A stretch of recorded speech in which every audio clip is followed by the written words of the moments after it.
Hi all. അപ്പോൾ ഇന്ന് നമ്മൾ നോക്കാൻ പോകുന്നത് ഒരു പ്രീവിയസ് ഇയർ ക്വസ്റ്റ്യൻ ആണ്. ഒരുപാട് തവണ PSC ചോദിച്ചിട്ടുള്ള ക്വസ്റ്റ്യൻ ആണ്.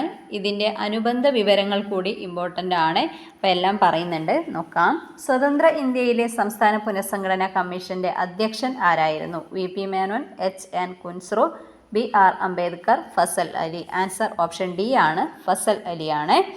ഭാഷയുടെ അടിസ്ഥാനത്തിൽ സംസ്ഥാനങ്ങളെ പുനഃസംഘടിപ്പിക്കുന്നതിനായി രൂപീകരിച്ച സംഘടനയാണ് അല്ലെങ്കിൽ കമ്മീഷനാണ് സംസ്ഥാന പുനഃസംഘടന കമ്മീഷൻ എന്ന് പറയുന്നത്. 1953 വർഷം ചോദിച്ചിട്ടുണ്ട്. ഓക്കെ, സംസ്ഥാന പുനഃസംഘടനാ കമ്മീഷനിലെ അംഗങ്ങൾ HN കുൻസ്രു, സർദാർ KM പണിക്കർ. ആരൊക്കെയാണ്? HN Kunzru, Sardar KM Panicker. ഇതും ചോദിച്ചിട്ടുണ്ട് പ്രസ്താവന ചോദ്യമായിട്ട്.